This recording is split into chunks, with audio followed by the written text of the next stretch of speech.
Okay, so here's the tunnel update. Let me move my light around. As you can see, it's all been cut out.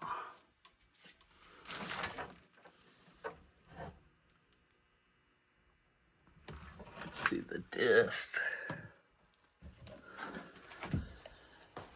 All right, let me go under the car. This just needs a little bit of cleanup, but overall, it's pretty good. Okay, let me get in here. Okay, there we go. All right, now you can see everything. Okay, going down to the tunnel.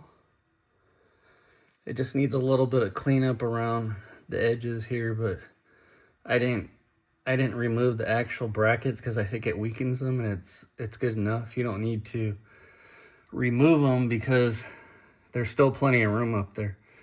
And plus, you're gonna want this retained so that you can hook up your e-brake bracket. I'm gonna weld all this and strengthen it with the 14 gauge. So see, you can see this moves real easy. I'm gonna weld that back up. So, okay, let me get out of here. So I'll show you the drive shaft and give you the dimensions. All right, so,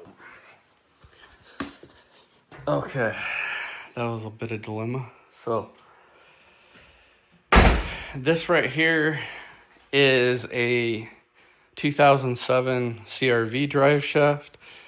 The difference between the 2002 and the 2006 is I believe the 2002, 2006 is 5 millimeters longer.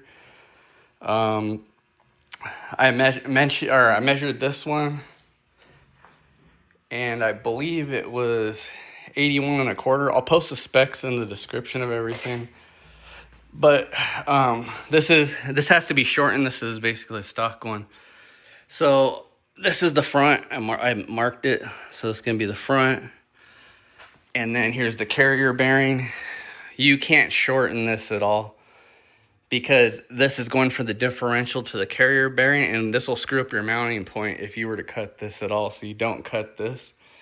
Plus, this has the weights on it, so you can't cut here because this you have to cut 4 inches off the drive shaft. It's 4 inches too long. I measured everything, and it might be a little bit more. I think it might be 4 inches and 1/8, but I'm going to start at 4 inches because it's better that you start longer than take off too much, because then you can't get that back. So I'm going to see if it'll fit at 4 inches cut. If not, I'm just going to tack it in place, mount it up.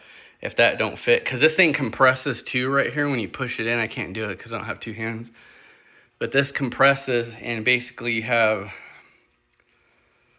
almost an 1/8 to 1/4 inch of play. I can't remember what it is, but you have either an 1/8 or 1/4 inch of play where it'll compress, so you have very little wiggle room. You have to get this exactly right.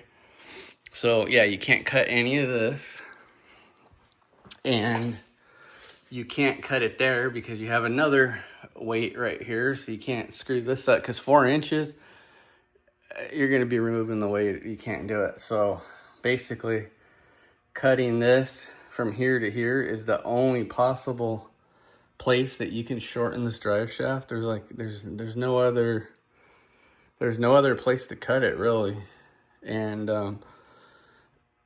there's like a spline in here, so I'm hoping that when I cut in here, like, I don't screw anything up. So this is still an experiment at this point.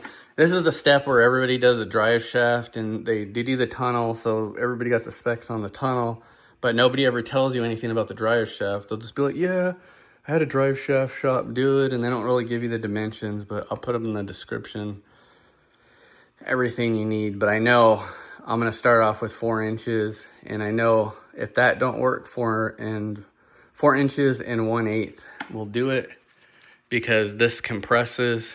And I don't know, because I haven't had a CRV if when you put this on, if you leave it compressed or do you leave it in the relaxed state, because I'll leave the dimensions in the relaxed state compared to the compressed state. But I believe it's anywhere from an 1/8 to a 1/4 inch that it moves in and out. So you have a little bit of wiggle room, not much. But yeah, that's how much has to be taken off this thing. Like, this is a significant amount. Like 4 inches that's pretty crazy. But yeah, that's where I'm at right now. I can't get my tunnel completed right now because the place that I buy the metal from, it's 4th of July weekend, so they're closed tomorrow for 4th of July. They're closed Saturday, they're closed Sunday, and they won't be open till Monday. So I won't be able to complete the tunnel for another 4 days. So I'm gonna work on the drive shaft while I'm waiting to get the tunnel built. That way I can do this, and then the tunnel will be a piece of cake. So that's my update right now. Thanks.